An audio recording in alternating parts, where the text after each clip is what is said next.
Good evening and welcome to the table. Hello, everybody. It is Tuesday and it's time to get back into God's Word this evening. We're really glad that you all stopped by. And we're going to be in Genesis 18 tonight. And the Lord appeared to him, this is to Abraham, by the oaks of Mamre, as he sat at the door of his tent in the heat of the day. He lifted up his eyes and looked, and behold, 3 men were standing in front of him. And when he saw them, he ran from the tent door to meet them and bowed himself to the earth and said, O Lord, if I have found favor in your sight, do not pass by your servant. Let a little water be brought and wash your feet and rest yourselves under the tree, while I bring a morsel of bread that you may refresh yourselves. And after that you may pass on, since you have come to your servant. So they said, Do as you have said. And Abraham went quickly into the tent to Sarah and said, Quick, 3 seahs of fine flour, knead it and make cakes. And Abraham ran to the herd and took a calf, tender and good, and gave it to a young man who prepared it quickly. Then he took curds and milk and the calf that he had prepared and set it before them. And he stood by them under the tree while they ate. They said to him, Where is Sarah, your wife? And he said, She's in the tent. The Lord said, I will surely return to you about this time next year, and Sarah, your wife, will have a son. And Sarah was listening at the tent door behind him. Now Abraham and Sarah were old, advanced in years, like 99 at this point.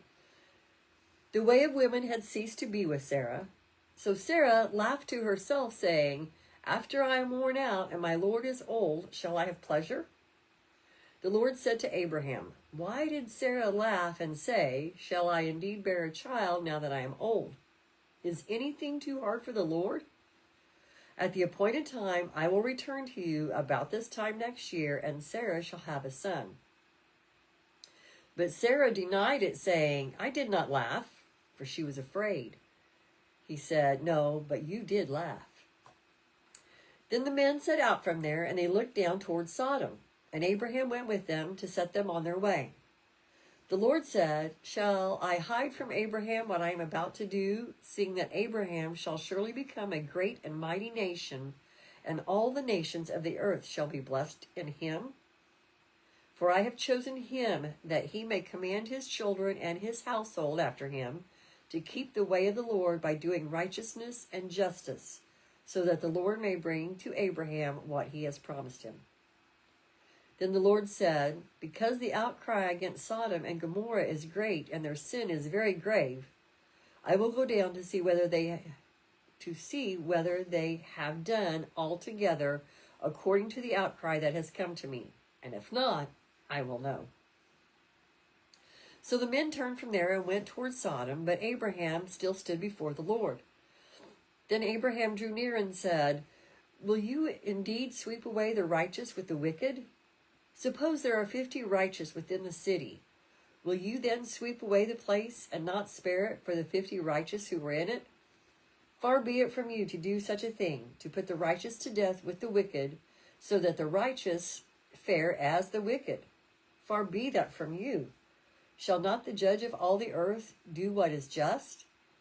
And the Lord said, If I find at Sodom 50 righteous in the city, I will spare the whole place for their sake. Abraham answered and said, Behold, I have undertaken to speak to the Lord, I who am but dust and ashes. Suppose 5 of the 50 righteous are lacking. Will you destroy the whole city for lack of 5? And he said, I will not destroy it if I find 45 there. Again he spoke to him and said, Suppose 40 are found there.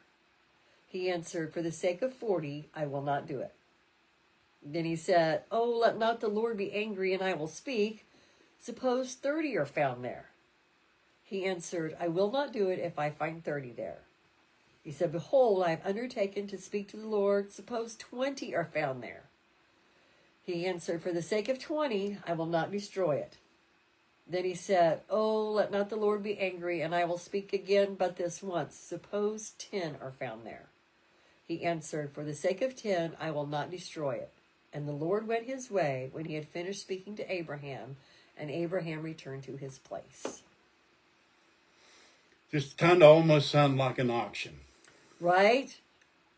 Yeah, a very interesting conversation here, but to have, to prepare a meal and to sit with the Lord, how amazing. How totally, totally, totally amazing. So this one always kind of, I don't know, was confusing to me. This is the part I love about Bible study is we got some tools and resources here. So, let's go right over here. So this beautiful expository, we have a life application guide and a faith life study Bible. So you can move butts. Right. They're kind of getting on the heavy side. But the chapter opens by the oaks of Mamre at Hebron, where Abram has been sojourning for a while. And while there one day, Abraham looks up and sees these three figures coming out of the shimmering heat of the midday. Sorry, I need a drink. Goodness. So although there's three of them, which is an interesting number, and they appear in human form, one of the three is clearly their leader, while the other two are his attendants. The text alternates between singular and plural, reflecting this imbalance in authority. The latter two figures will be sent to Sodom to investigate and at that point be identified as angels. The exact time of their arrival at Abraham's tent is not specified.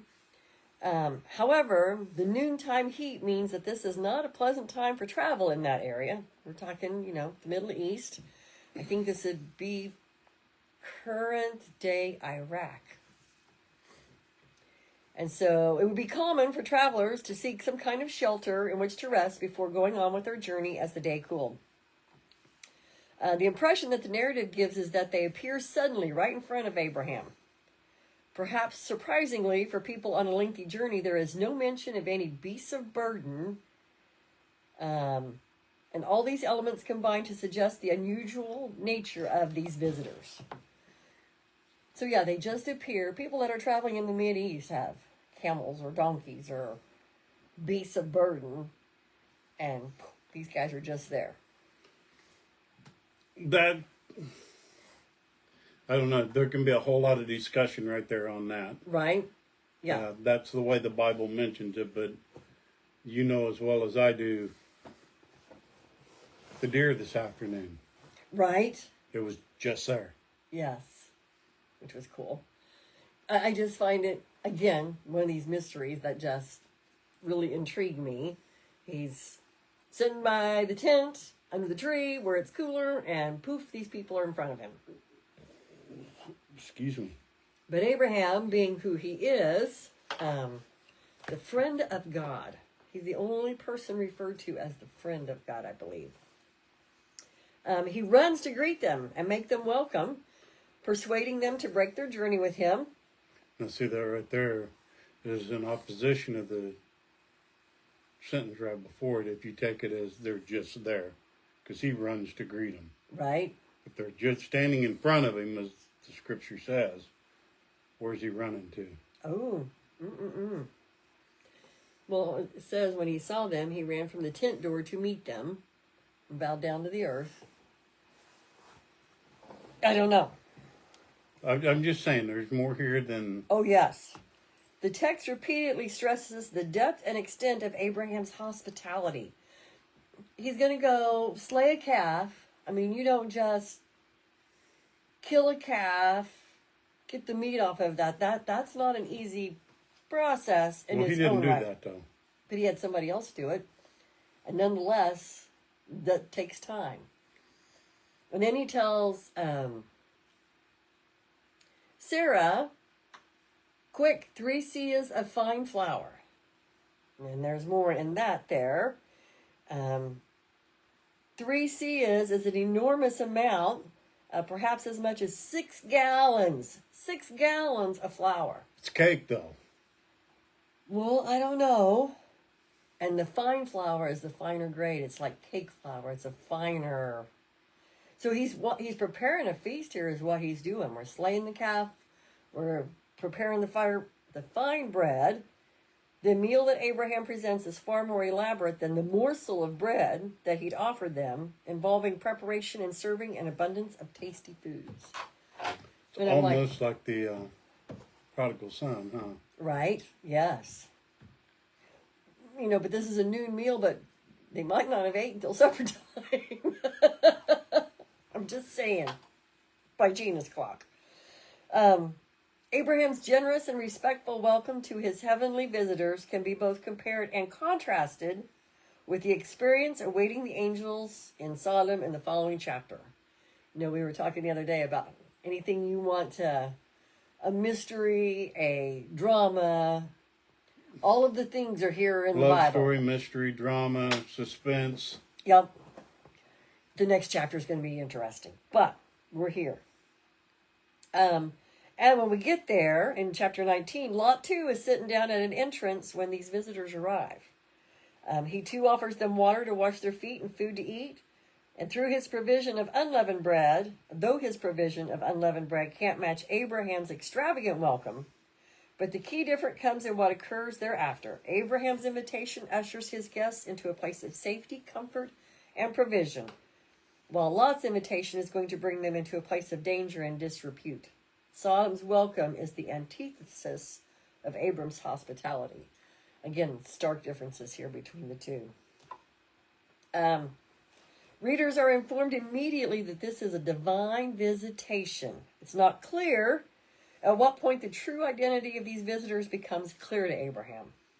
It seems that Abraham understands the significance of this event quite early as he addresses one of them as my Lord, marked in English with a capital L, which implies God and is not merely the form of polite address to a stranger. There was a lot of times in this point in time and through the centuries there that my Lord was referring to somebody of higher stature than you. Right. And so... But I'm not sure, though, wouldn't that still be a capitalized? I don't know. That part was new to me. I don't know. Because you're using it as a noun. Right? I don't know. I just find it interesting. Well, you're supposed to be the one that's smart. No, I'm just the one reading from the book and know how many books to keep going through until Gina gets an answer. But so this may help to explain Abraham's outrageously extravagant hospitality and his posture of remaining standing like a servant while his guests sit down and eat. I just think it was really interesting. My sheep hear my voice and they know my voice. Moses, he said, hide in the cleft of the rock. And after I pass by, I'll tell you, and you can look at my back, so to speak, but you can't look at me. And so, now, in human form, so is this Christ walking here back with Abraham? Doesn't say that. Melchizedek. It's just an interesting. But Abraham must know. Well, I assume that's rather evident. Right? And so, they go right into the first item on their agenda is to confirm the promise of a child to Abraham and Sarah. So back in Genesis 17, the promise has been conveyed to Abraham, and Abraham laughs about it. And he requested that Ishmael fill the role. Is it possible that he has not relayed the substance of that conversation to Sarah? Fear maybe her hopes would only be raised, only for them to be cruelly disappointed? No, she'd have laughed at Abraham just like she laughed at the Lord. Right. Or perhaps he has told her, but she's refused to believe him. The Lord's words rebuking the unbelief and Sarah's laughter might support the latter view, that he's told her, but she doesn't believe that. Which, I get that. In our physical bodies, it says that she's, the ways of the women has ceased to be with her. Right. So she knows that. She has come to doubt that the Lord would fulfill his promise, as if this promise were unbelievable, beyond even the unparalleled power of the Lord. But God does not need her faith in order to do the unthinkable and give her a child. Whatever the reason for her unbelief, the visitors are determined that this time Sarah herself should hear the good news. I guess I didn't take it that way before. I guess in my brain, because Abraham knew, well, Sarah knew too. And so as I'm reading through this, I'm like, well, maybe he didn't tell her, because when Abraham heard it, he laughed. I think he told her, but I think it was, can you believe that? Here we are. 99 years old. Well, at that point, it was like 75, right? That's when they first heard, was 75 Right. years ago. And then a couple chapters Not 70, ago. they were 75 years old. Yes. When they first heard.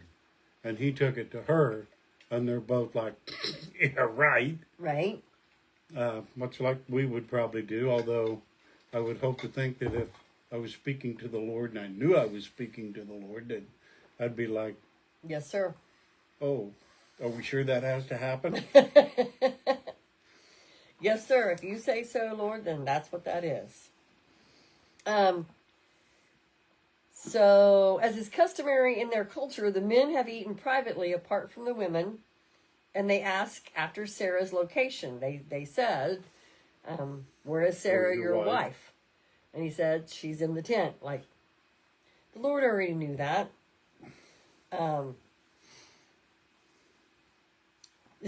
So this expository says, of course the Lord has known all along, just as he knew Adam's location while he hid in the garden. Even if Abraham has not already guessed the identity... You touched on that. When Pastor done a sermon on an innie. Right. Wasn't that he is asking, where are you physically? Where are you mentally? Maybe that's the same question he's asking of Sarah. Is where is she mentally? Is she an innie? Or is she... Not. I don't remember what the other one was. I don't remember either. So if Abraham has not already guessed the identity of his mysterious visitors, it becomes clear when the leader makes a promise to Abraham that only the Lord could carry out. So catch that. If he didn't already know, this guest says, I will surely return to you about this time next year, and Sarah your wife shall have a son. A powerful king might promise to give land and riches to his favorites, but only God is able to guarantee offspring, because he alone holds the power of conception in his hands. Nothing is too difficult for the Lord. And again, I think it's interesting how there's that test. I'm going to make this happen. I'm telling you in advance it's going to happen. Let's see where your faith is. Yes. We was talking about this the other night as far as healing's concerned, and that there's that unbelief. Right. There was quite the conversation, and to get into it here, it'd get real lengthy, but you have belief and you have unbelief, and they can coexist. Yes. Yes. Which is a strange concept, but it's true. It's a strange concept, but the Bible tells us that's we see that with I think it's a little boy that has epilepsy and having the seizures. Yes. And the father says, I believe, help me with my unbelief. Yep. So I think it's I believe, I've heard about it, but I don't know that it's settled into my heart. I don't know that my spirit always... I think we don't need to explain it. I think we need to be aware of it. Yes. Because when we explain it, we make excuses why we're not there, or we can justify we are there because of. Right. No, there is unbelief and there is belief, and they coexist. Help me with my unbelief. I'm not seeing what I want to see because of my unbelief. So help me with my unbelief. There you have it. So what's more, the stranger knows everything. He demonstrates his omniscience by uncovering Sarah's secret laughter of doubt. So he's not in the tent with her. She's somewhere else. But he knows what's happened. And this is almost like a conversation that went on between Abraham and her later. Right. And she's like, I didn't laugh. Yeah.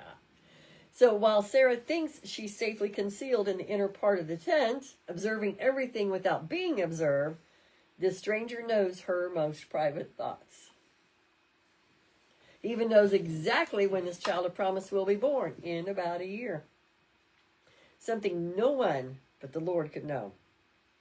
The miraculous nature of this birth is underlined by the fact that Sarah has ceased her female cycle. It's no surprise then that this mysterious visitor is identified explicitly as the Lord. And again, I'm just, okay, you're preparing a meal and he maintains in a servant's position, but nonetheless you are in the physical presence of your Lord in human form. Said, I didn't understand this chapter for So, food for thought. Jesus says, you fed me when I had no food, you clothed me when I had no clothes. And they ask, we never seen that, we never did that. That what you do to the least of my people, you also have done to me. Well, let's take that, another step. Interesting. So Sarah not only laughs in unbelief, but she also lies about having done so. She's afraid, which is a common response when we're confronted with our sin by humans, let alone by God himself. But her fear is misplaced. The God who said, "Fear not," to Abraham in chapter 15, verse 1, is a kind and gracious God to whom we may confess our fears and our sins and be forgiven for them. 1 John 1:9. Which is interesting.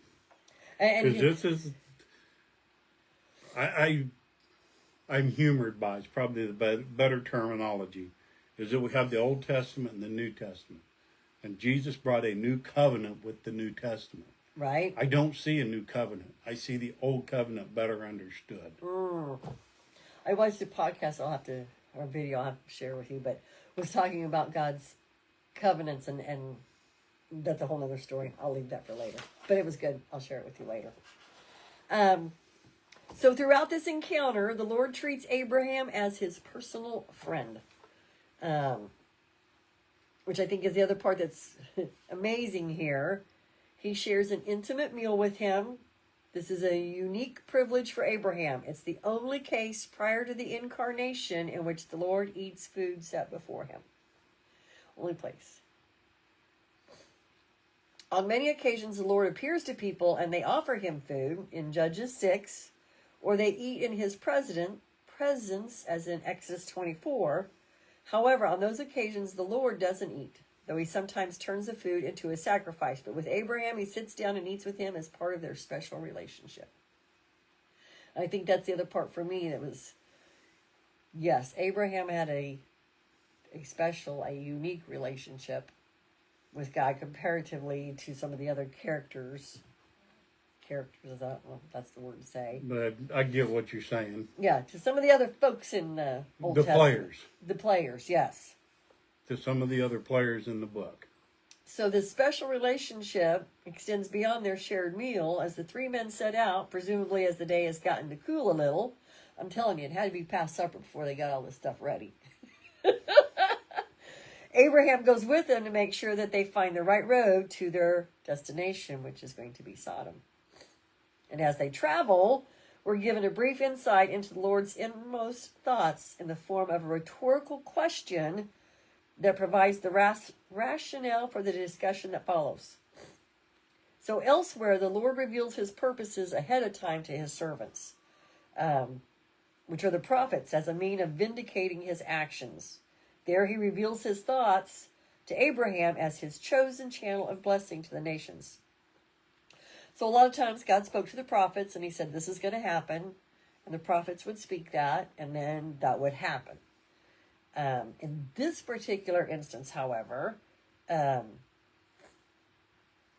the time for his judgment has come, and he's telling Abraham, this is what's going to happen. And the revelation to Abraham will allow him to intercede on behalf of Sodom. And this is the other part of the story that I always thought was interesting. Did he really bargain with God here? And I don't think bargain is really the word. Did they converse on it? But you have to remember that God's outside of time. Right. So while having this conversation, God already knows the conversation because he's not inside of the time. Right. Right. But it's more of an intimacy deal. I'm going to sit and I'm going to converse with you. But as we know from later in the book, as me and you know at least, you don't find such a good atmosphere in Sodom. Well, I think that's the other part here is getting to see a bigger picture. God is kind and God is merciful, but there is also justice that will be served. Sin has got to be justified. So, since Abram will become the father of a mighty nation, through whom blessing will come to the world, it's also necessary for him to understand the Lord's retributive justice and his mercy, which are about to be displayed in his judgment on Sodom. In this way, he'll be able to teach his children and his household to follow the way of the Lord after he is gone, pursuing righteousness and justice, the antithesis of the wicked behavior of the men of Sodom. And I guess that's the other part, is Adam's going to share this story just like we just said. Our God is good, and he provided Isaac and his Abraham. Okay. God is good. He promised, and here this come, but he also, the people of Sodom, were not good. Well, and even Lot and his family. Yeah. While he gave them an out, they weren't good either. No. So it goes on to say that righteousness and justice are essential characteristics of the Lord himself and are to be pursued by his followers as well.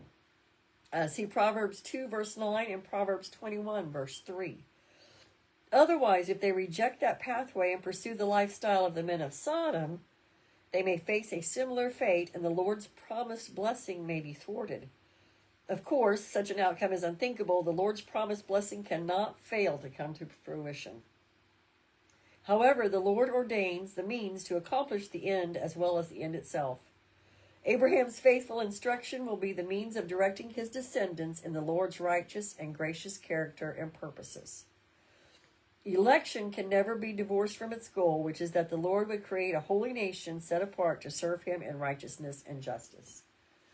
And so that's the other part, is Adam, why do I keep saying Adam? Abraham gets a bird's eye view right here. We thought it was going to be a problem with Abram and Abraham. Nope, it's Adam and Abraham. So sorry.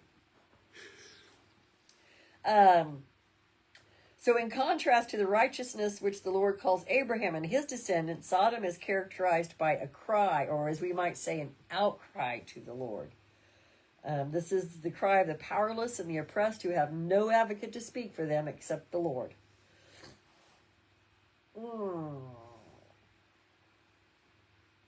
So, the two angels go on ahead to investigate the state of affairs in Sodom, and Abraham remains with the Lord and seeks to intercede on the city's behalf.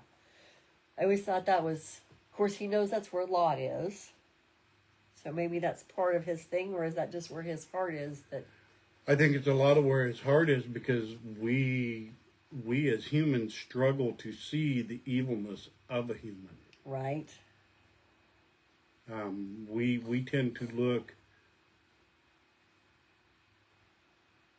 at Dennis Rader and say, I'm not like that. Right. I'm not that bad.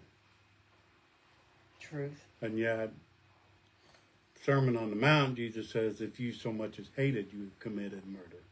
If you have looked on a woman with lust, you have committed adultery. So it's an act of the heart. It's not that you actually act it out. And that's what we struggle with. We have lots of private thoughts that are way less than righteous. Right. But they're thoughts, and we don't act on them. And It's not to beat us up, and that's where I am with the law. The law was perfect and good, but it was never designed to be about rules. It was designed, the idea of the law is so we knew. We had a highlighter that says, okay, this is where I'm falling short. This is where I'm falling short. This is where I'm falling short. Right. And we could thereby rebuke that action, rebuke that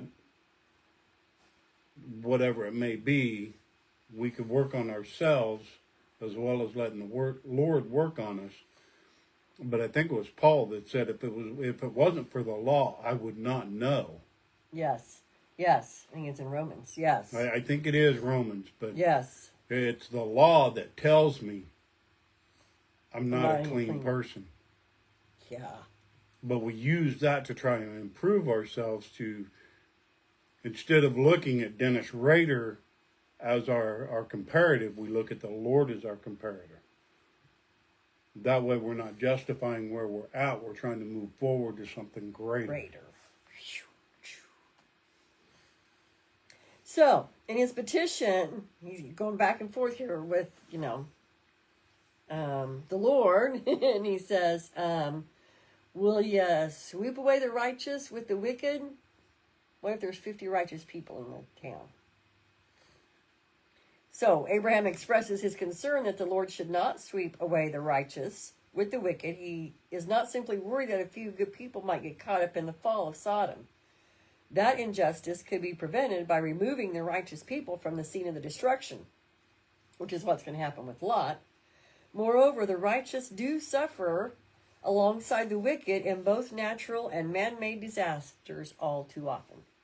It happens here all the time. There are good people who righteous suffer alongside the wicked in both natural and man-made disasters. You said there are good people. Oh, okay. Besides that, you're reading an expository, not the Bible. True, agreed. But, as in the parable of the wheat and the weeds, Abraham's concern is that a premature destruction of the city might root out the Lord's harvest. Abraham, he would know who was there. I think it's more like Abraham sees Lot there. And it's more of a bid to save Lot and his family, because this is kin. Right. And that's why you see the bidding. Would you wipe it away for 50? No, I won't do it for 50. What about 45? Would you kill 45 people just because the rest of them I won't do that? It gets all the way down to 10. Which is interesting, according to the expository. Lot knows the city. Yes. Or not Lot. Abraham. Abraham knows the city. And he knows it's evil. So he argues the Lord down from a minimum of 50 righteous men to 10, but then he stops. 10 men is the number later laid down in Judaism as the minimum necessary to form a synagogue, a holy community, shining the light in the midst of darkness. It's one of those interesting tidbits. Of course, the city can be so far gone that even if most of the righteous people were to dwell in its midst, they could not save it. In Ezekiel's time, even the presence of such luminaries as Noah, Daniel, and Job would not have saved Jerusalem.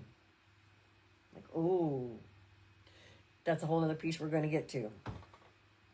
So, if even Sodom, for all its wickedness, need not have been destroyed had only 10 righteous men been found in it, how much more hope is there for our contemporary cities? Sadly, though, here not even such a basic quorum of righteousness is to be found in Sodom, and so after Abraham and the Lord go their separate ways, the fate of Sodom is sealed. Yet the reader is assured that in judging Sodom, the judge of all the earth indeed does what is right, demonstrating the righteousness and justice that embody his ways. The same will be true of his final judgment on the last day.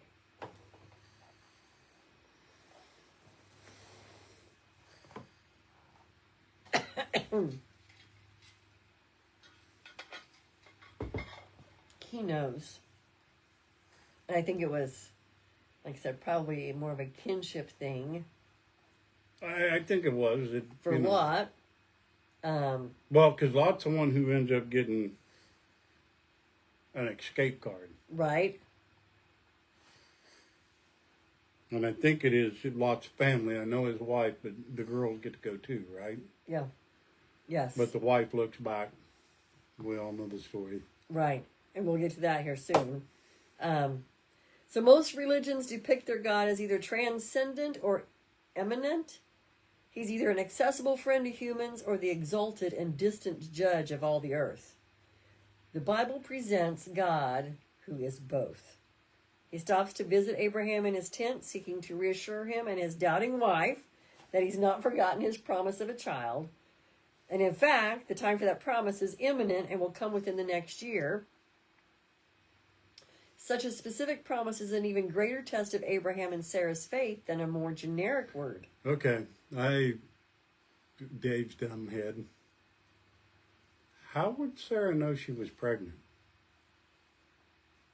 She's not going. I went through that too because I didn't until it just hit me that she's already passed.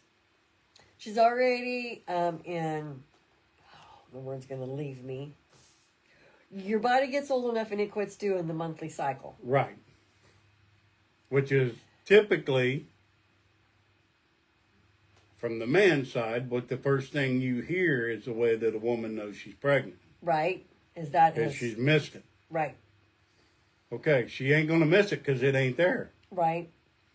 There are other bodily functions that we won't get into at this moment here publicly, but other physical signs, but she may not know until she feels it move. I was going to say for a couple, 2-3 months. Yeah.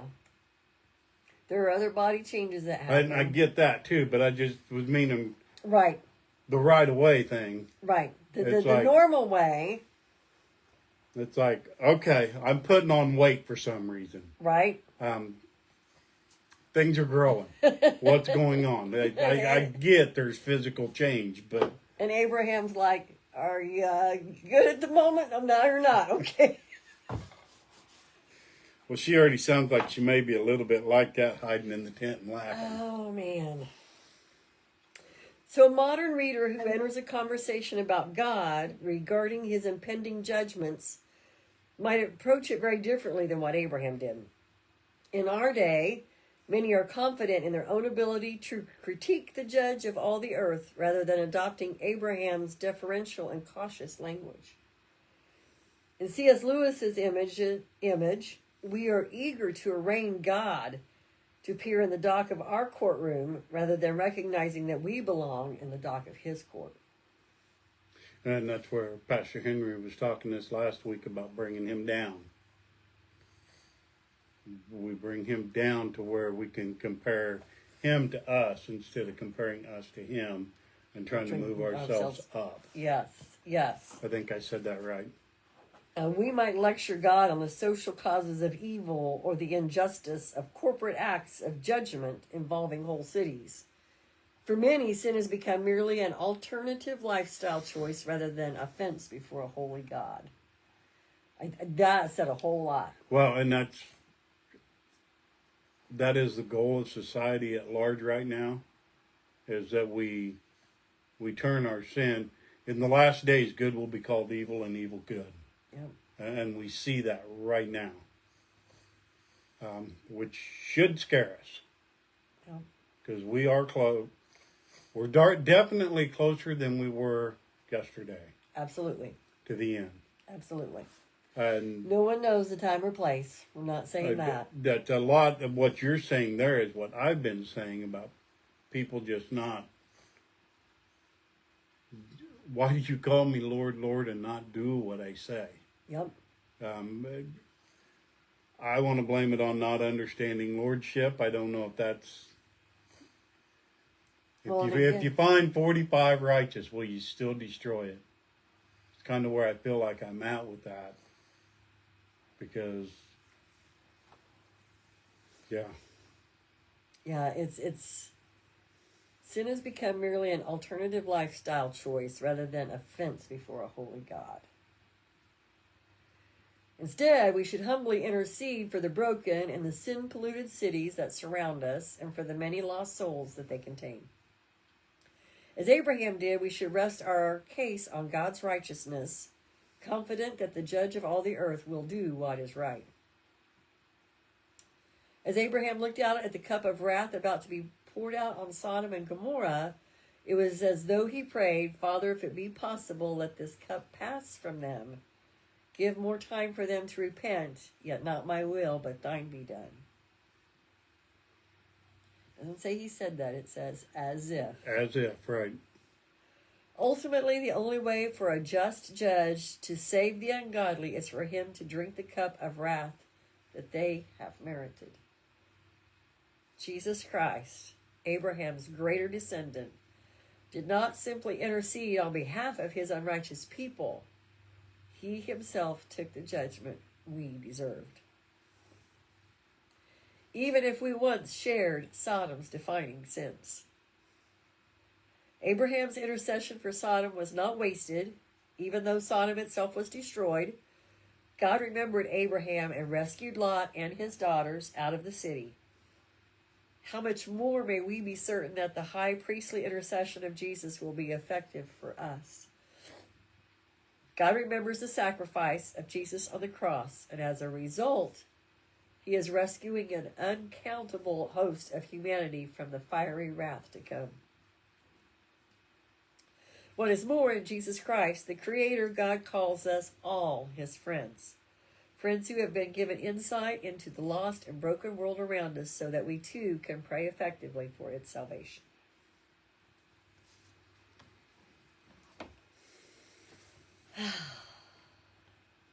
Man, his ways are just so amazing and higher than, oh my gosh. Oh my gosh, exactly. Abram, I'm going to come spend time with you so that you can, again, so that you can see more of my characteristics, more of who I am. And we can sit and we can fellowship. Abraham takes a serving. I'm going to break bread with you. Yes. That. But then I have a task to go do here. And he is faithful and he is just. And that, again, Abraham gets a bird's eye view so that he could pass that on. Well, and Lot's the one you would think that would come out of it and be like, oh. Right.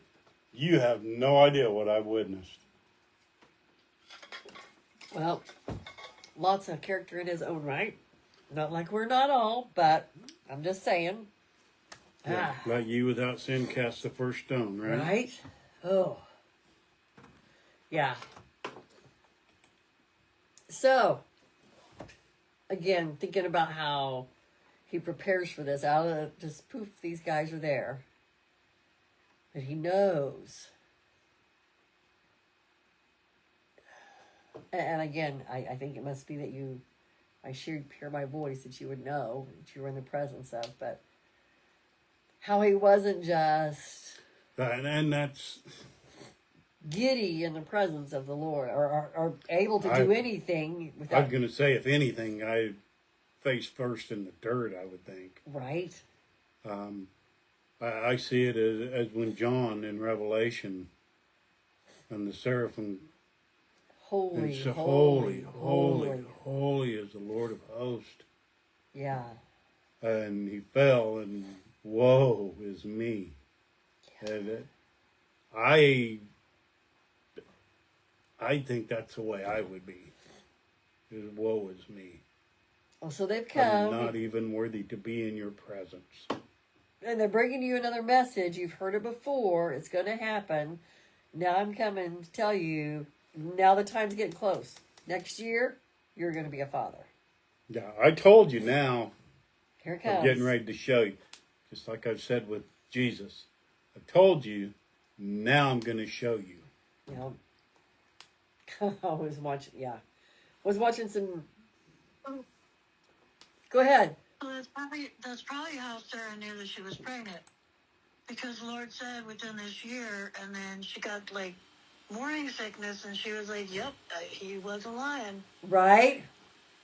That's why I said there's other bodily signs there to indicate. But man, what a visit! You're here in my presence. Okay. Yep, we're going to do this. We have that opportunity every day. Yes. Yes. All it takes is for us to slow down, to stop, and seek His presence, and He will be there with us. Yeah. Yeah, and the other part, was it in here, that I thought was interesting, and it's always the little things, and we tend to pass over them. I just looked up, and Kyle's sitting there writing a book. Are you writing a book?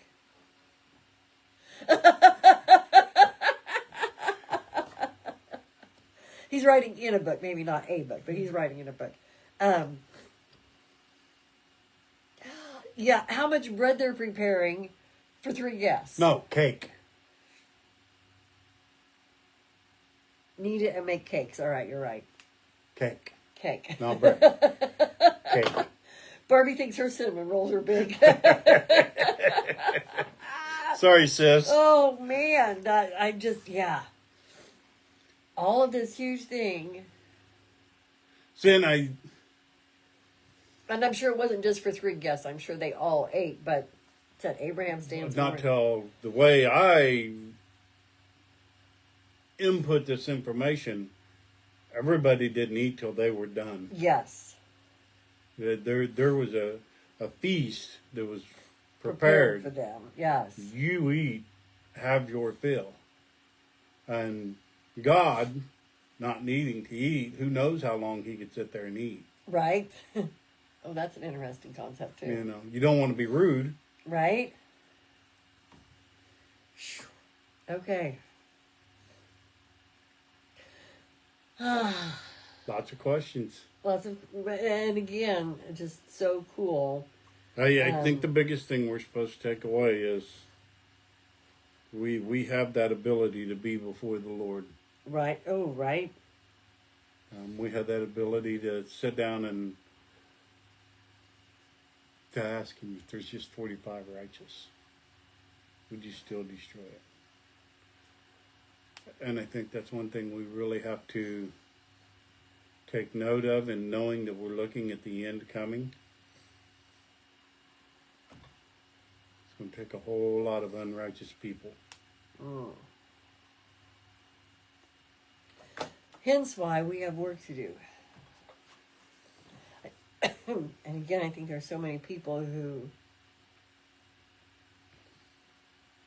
have a total misconception of what a good father He is. Oh, absolutely. I think even us, with the walk we've been on, we still lack so much understanding. Oh, absolutely. Absolutely. That is anything too hard for the Lord.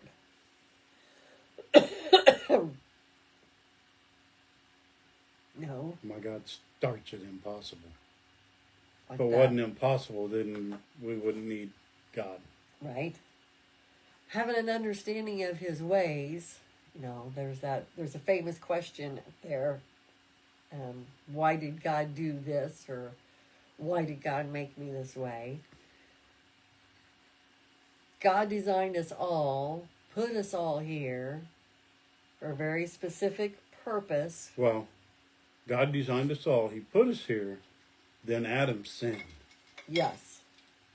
Which corrupted our creation. Then Christ came and said, I'm going to pay the price to restore you. I am purchasing your restoration. But because we live in such a corrupt world, we don't understand that Christ already paid for us to be well. He didn't pay for us to be sick. He paid, physically, mentally, spiritually, any of it. He paid the price, and we should demand that, no, you have no part in my body. The Lord Jesus Christ died so you cannot dwell within my body. This is a temple of the Lord. And I'm evicting you right now. Oof. By the blood of Jesus, I'm evicting you. And that's, there's so much, but so many people don't know that. Well, and the Bible again, it tells us, my people perish for lack of knowledge. My children have not because they ask not. Yep. We see God in such a way that while we say we believe, I don't think most of us really believe. I think there's we believe because we don't want to go to hell. Right. And that's where our belief system takes us to and drops us off. I believe so I don't have to go to hell. But even the demons believe and tremble. Right. So if you don't have works, and I'm not saying that you have to have works to be saved. No. I'm saying if you're saved, there will be works. And while it sounds really close to the same, it's two vastly different. Yes. Yes. You do the works because you are saved. You don't do the works to get saved.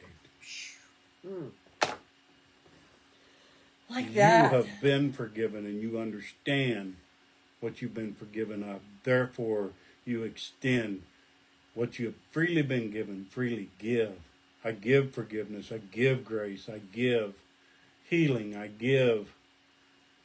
And that's the other part, but no buts. I didn't mean it like that. Western culture has programmed us. The world has programmed us that you have to have somebody else do that. Yeah. The devil is winning, and the Bible told us it was coming. Yeah. The Bible also told us who wins. Who wins in the end, yes.